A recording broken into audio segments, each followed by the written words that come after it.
Alors déjà, bonjour. Donc aujourd'hui, il n'y aura pas d'intro rigolote parce que c'est un sujet sérieux. Ça fait un moment qu'on s'est pas vu, ça fait un moment que j'ai pas posté, ouais. Mais là j'avais envie de vous faire une vidéo qui pour moi était genre importante. Parce que en fait, j'ai déjà discuté de sujets compliqués, sérieux. Et là je vais encore en parler d'un en vous donnant une petite story time en même temps. Parce que du coup c'est une story time mais qui parlera d'un sujet sérieux.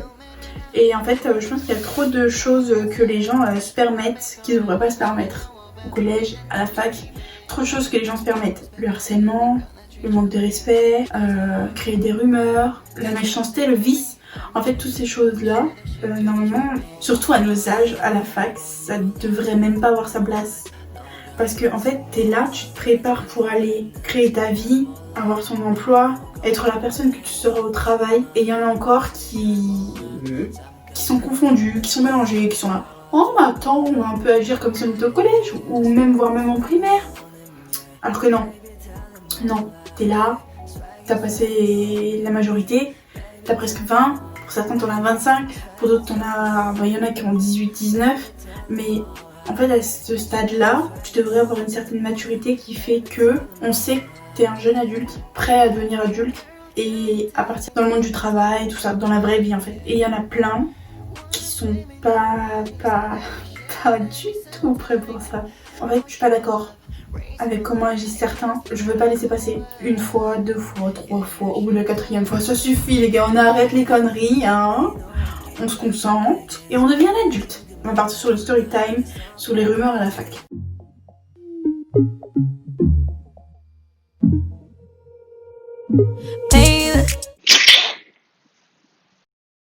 Du coup, on va commencer donc cette story time, les rumeurs à la fac. Alors je vous explique. Personnellement, mis à part ma seconde où je vous ai dit que j'avais eu du harcèlement, les autres années en fait ça a été. Je vais vous expliquer dans un premier temps l'histoire de base en fait, ce qu'il y a eu avec un gars de la fac. Ça date depuis la L1, en sachant que je suis en L2. Le mec en question, on va pas le nommer. Par rapport à la suite de l'histoire, je pense qu'on va l'appeler soit Médor, soit Clifford.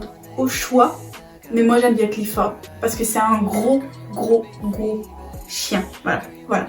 Ça lui correspond très bien. Donc ce mec là, en fait quand je suis arrivée, comme ça je suis en L1, j'arrive dans une nouvelle ville, je ne connais personne, c'est la rentrée, prise au dépourvu. On a tous comme ça, genre quand on regarde la première tête de notre classe, on essaie de trouver les gens qui nous paraissent amicales, qui nous paraissent chaleureux, vers qui on a envie d'aller ou vers qui on n'a pas envie d'aller. Il m'avait l'air chaleureux, amical. Bon, timide, mais après ça c'est normal, personne ne se connaît, donc tu vas pas taper la discussion, tu vas pas serrer la main à quelqu'un que tu ne connais pas.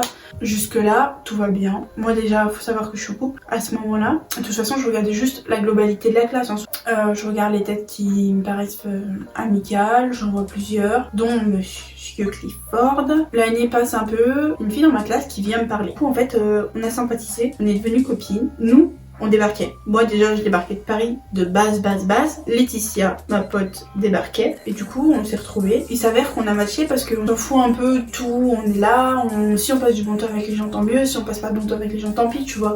Et puis il faut savoir qu'on est tous jeunes, donc on a tous envie de sortir, machin. C'était avant le Covid, donc on avait le droit de sortir, tout ça, il y avait encore les boîtes, tout ça. Nous deux on se dit pourquoi pas lier un peu la classe. Ça se décontractait au niveau de la classe, donc on s'est dit pourquoi pas. Genre on va leur proposer des trucs. En sachant que plus l'année passée, plus je remarquais que Clifford me regardait beaucoup. Et en fait je savais pas si c'était juste parce que je vais dire méchante, ou si j'avais un truc, genre une salade, je sais pas, enfin bref. C'était un peu récurrent. J'en parle à Laetitia et elle me dit c'est vrai, je vais regarder, mais j'ai remarqué qu'il y avait quelque chose, tu vois. Et je me dis mais ça se trouve je me fais des films, enfin bref c'est pas grave, puisque il peut regarder la prof comme il peut regarder Pierre-Paul Jacques, on s'en fout, tu vois. Je passe, on commence à sortir. C'est en fait la première fois où je suis sortie en boîte avec les filles, ça a été le 14 février. Et en fait ces filles là, et les filles qui sont maintenant mes potes, je les ai rencontrées le soir même de la Saint-Valentin. Dans l'histoire, il n'y avait que Laetitia qui était au courant de Clifford. Preuve numéro 1. On va à la boîte de nuit et en fait il s'avère qu'ils étaient là. Et du coup je dis à Laetitia, regarde, on sait jamais, surveille cette soirée pour voir si je me fais des films ou si je me fais pas des films. Et en fait la soirée elle passe, moi je pense plus. Mais le truc c'est que une amie du coup qu'on s'est fait à cette soirée là, je vais l'appeler R. R elle est venue me voir et elle m'a dit c'est normal que le gars là-haut là il te regarde et tout. Genre vraiment il te bouffe du regard. Je fais on se posait des questions justement avec Laetitia. Voilà, moi je trouve qu'il te regarde beaucoup, il y a un truc bizarre. Et je lui dis ouais, donc jusque là, les violons sont raccord. Deuxième pièce à conviction. On est du coup en cours d'espagnol. Le prof il nous met par groupe de 3 ou 4 pour faire un jeu. Donc je me retrouve avec 2 autres filles. Elle et M, où on fait des dessins, on rigole et tout ça, et mademoiselle M n'était pas au courant de l'histoire. À l'époque, on se connaissait pas plus que ça. À un moment, elle me dit mais il y a un problème, pourquoi il te regarde comme ça? Genre là, le mec il louche sur son décolleté. Je fais ouais, je sais, c'est ce que j'essaye de d'élucider, de savoir un petit peu. Tu trouves ça bizarre toi aussi? Elle me dit ouais. Là carrément il louche sur toi, genre là il veut te pécho machin. Je fais peut-être, je sais pas. Donc je reste dans cette interrogation. À côté, moi aussi, ça j'avoue, j'ai essayé de lui parler pour savoir si genre il y avait un truc. Est-ce que je l'imagine avec les comportements qu'il a en cours ou est-ce que c'est vrai en fait? Parce que ça, on m'a toujours dit les regards ne trompent pas. Qu'est-ce que vous voulez que je vous dise? S'ensuit que pour l'instant c'est toujours gros point d'interrogation sur pourquoi il me regarde. Encore d'autres filles du groupe me disent mais il y a un problème, genre on va demander peut-être. Déjà il faut savoir que quand même ces regards ça m'avait déstabilisée parce que moi je comprenais pas pourquoi, du comment. En fait tu m'expliques pas. Tu vois, si au bout de pendant 6 mois t'es là, tu baves, moi ça me dérangeait, je comprenais pas. Il y a un soir où on est sorti, où j'étais vraiment très arrachée. Et vous savez, l'alcool ça désinhibe. Et du coup je me suis dit, je lui ai envoyé un message, juste pour savoir pourquoi il me regarde. L'histoire de la story time part de là. Donc là on va vraiment commencer à la story time. Je lui demande pourquoi tu me regardes. Et là il part dans un cinéma. Ouais mais non, tu t'en inventes des films. Alors le mec, mais vraiment digne de Spielberg, franchement, sincèrement, avec honnêteté, pas pour être méchant, vraiment pas pour être méchant, il a toutes ses chances s'il veut faire un film.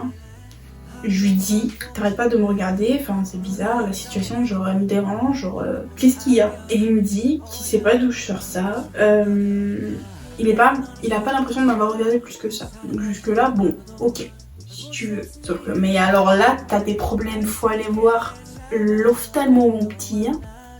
Truc qui n'a rien à voir, je lui dis, ok, si tu veux, je sais pas quoi te dire. Enfin genre, en plus je t'ai bourré, donc je sais pas quoi dire de plus puisque tu me dis que tu me regardes pas. Et là, quand je vous dis que mais c'est du Spielberg, il me dit, t'as pas un mec derrière toi?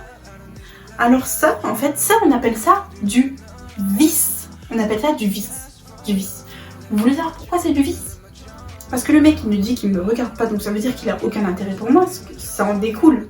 Si tu me regardes pas, ça veut dire que y a pas de situation, donc t'as aucun intérêt pour moi.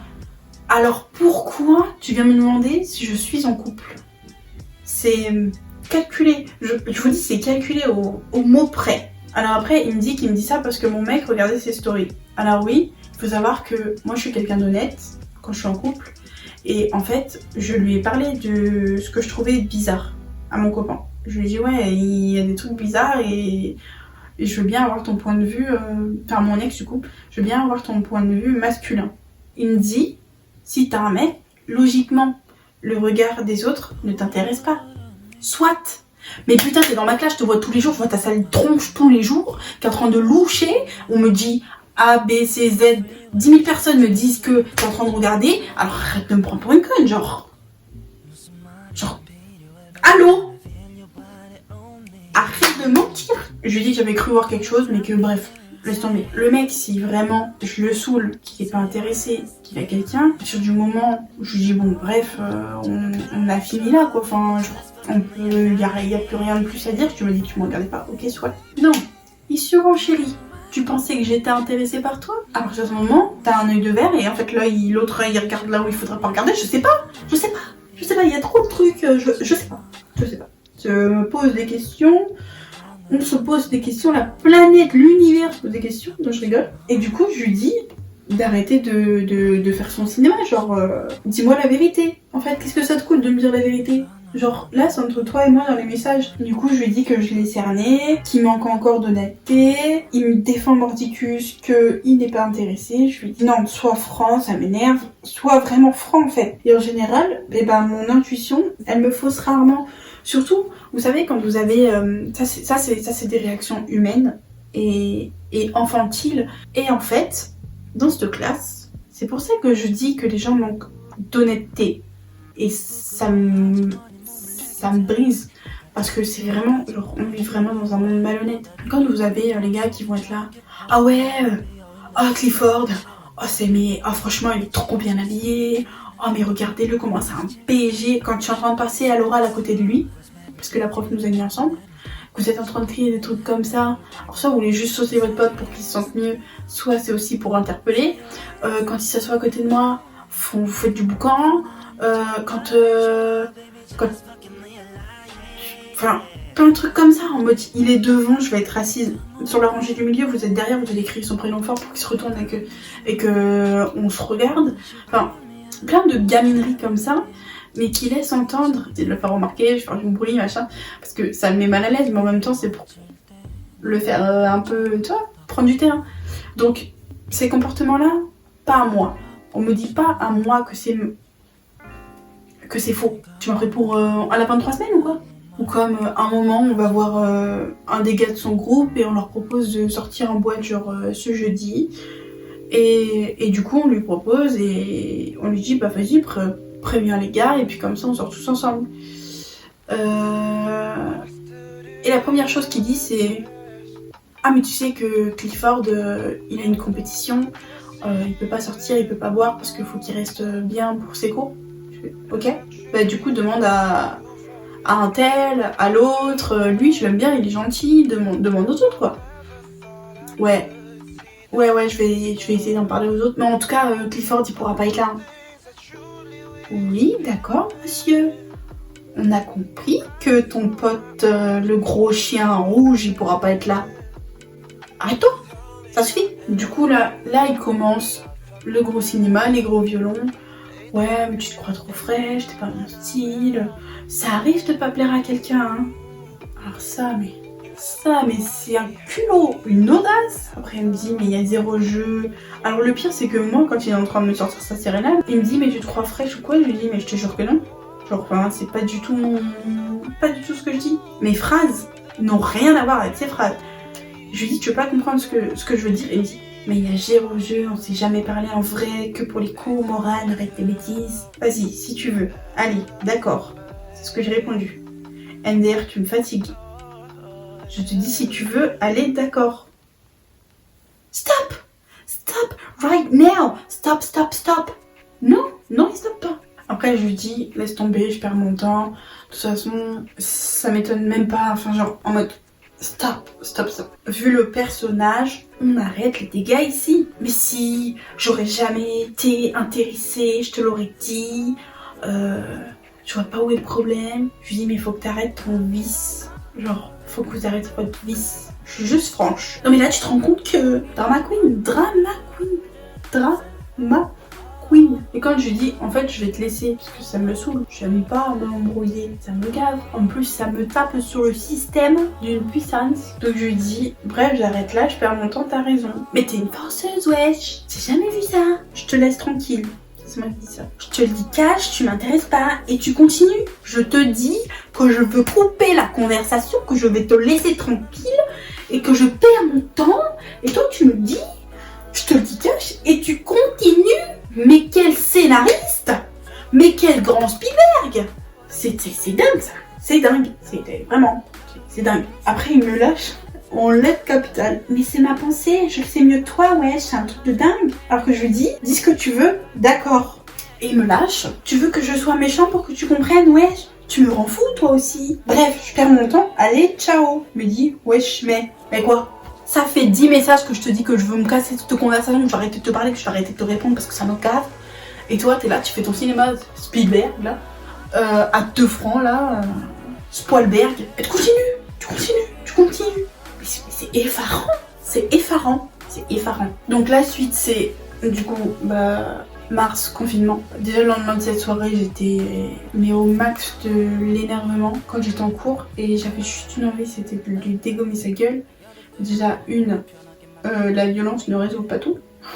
Et en plus, c'était mettre mes nerfs et mon cœur à l'épreuve pour rien. Dans la famille, on est tellement nerveux qu'en fait on a des problèmes de cœur à cause de ça. Pas que je m'énerve en fait, il faut que je me zen l'attitude.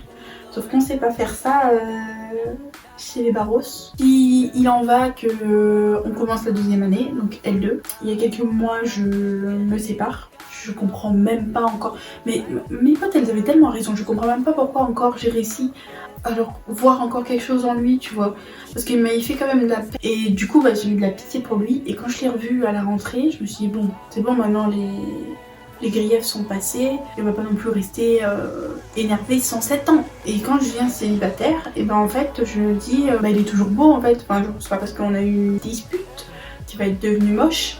Donc je me dis pourquoi pas. Je suis partie le voir pour clairement lui proposer de faire un plan cul. En fait, je suis le genre de fille où en fait j'aime vivre ma vie. Alors il y a des choses qui vont en choquer plus d'un, mais une femme, c'est une vie sexuelle. Et en fait, ça peut avoir une vie sexuelle sans être en couple, ni mariée. Moi, je suis honnête, je fais ce que je veux, je suis ma propre personne. Ça, je crois qu'il y en a qui ont encore du mal, je crois que ça passe pas là, avec certains. Je l'assume, je suis honnête, et celui qui dira quoi que ce soit, je m'en bats les... On a un petit peu discuté sur Instagram et du coup je suis partie lui demander et en fait après il m'a demandé de passer sur Snap et en fait je savais très bien pourquoi il m'avait demandé de passer sur Snap, c'est pour pas que j'ai de preuves de nos conversations. Personnellement je ne mentirais pas, je jure sur la Bible que je ne vous mens pas dans cette vidéo. Voilà. Et je vois pas de toute façon l'utilité de vous mentir en sachant qu'il y a des choses qui sont pas en ma faveur, il y a des choses qui sont en sa défaveur. On s'est ajouté sur Snap. Alors ça a duré je crois 24 heures. Moi j'ai quand même voulu qu'il m'avoue en fait, qu'il me dise la vérité. Et en fait je suis trop crédule parce que je me suis dit je suis sûre qu'il a un bon fond ce mec. Et bah non, on peut se tromper hein. Le diable s'habille en Prada comme on peut dire. On a conversé et je lui ai dit clairement ce que je voulais. En fait moi je suis quelqu'un qui quand je vois des friandises et ben je veux goûter. Et pour moi les hommes qui me plaisent c'est des friandises. Du coup je veux goûter.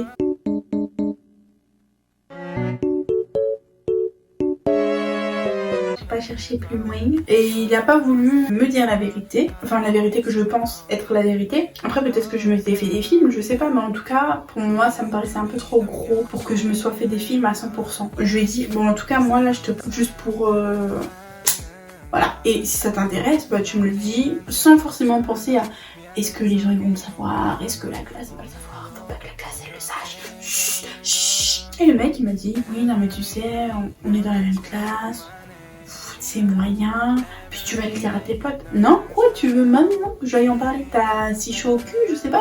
Il me demande clairement, est-ce qu'il me plaît? Je lui dis, bah oui, moi je me suis jamais cachée. Il m'a dit, moi je sais pas si tu me plais, pour savoir si tu me plais, il faudrait que tu m'envoies des photos.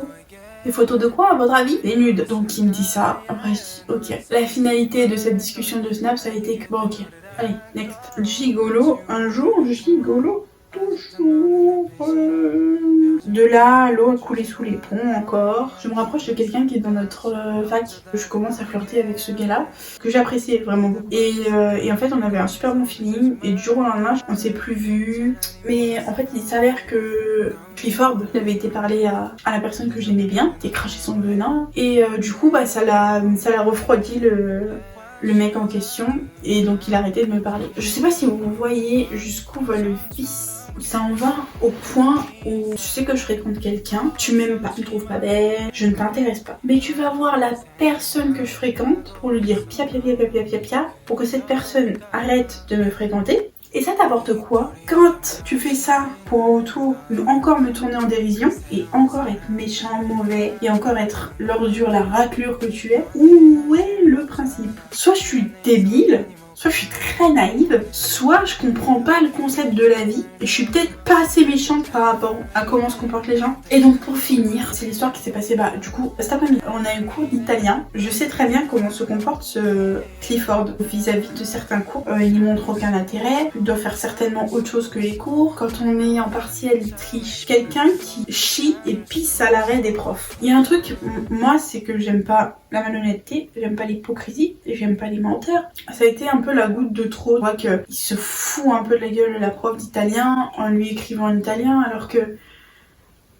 le mec, je sais qu'il s'en bat royalement les couilles de ce cours. Et du coup, en fait, pour moi, ça a été encore un truc d'hypocrisie. Et c'est vrai que dans ma story privée, j'ai mis un truc en mode qu'en gros, c'était un suceur encore. Mais c'est personnel et je mets ça dans ma story privée et il s'avère que, on va l'appeler Mademoiselle X, a pris son téléphone, elle a filmé sa tablette, enfin bref, je sais très bien qui c'est, mais vous savez, comme on dit dans la vie, c'est pas parce qu'il y a un chien qui pisse sur le lit que tu vas embrouiller le lit. Donc moi, mon problème dans l'histoire, c'est pas elle, certes elle a diffusé ça, mais après je sais qu'elle est très adorable en soi, tu vas pas relayer les stories privées. Enfin, elle a été envoyée, je pense, des vidéos à son meilleur pote et son meilleur pote qui l'a envoyé, enfin vous savez, ça diffuse très vite. Et du coup, je reçois des messages sur Instagram d'insultes déplorables, d'une bassesse à son échelle, à son niveau. Alors déjà, on ne se suivait plus nulle part. Toi là, fais gaffe à ce que tu dis, petite salope, parce que je vais pas être gentille longtemps. C'est pas parce que je voulais pas baiser ton cul de fatigué que tu dois avoir le seum. Alors non, c'est pas pour ça, c'est par rapport à ton hypocrisie. Clifford, enfant de pute, va. Tu veux que je te finisse devant tout le monde avec tes vieux snaps et après devant moi tu me suces. Pauvre meuf. Je dis juste bonjour, petite pute. On t'a pas inculqué le respect. Alors toi, c'est sûr qu'on te l'a pas inculqué, mon gars.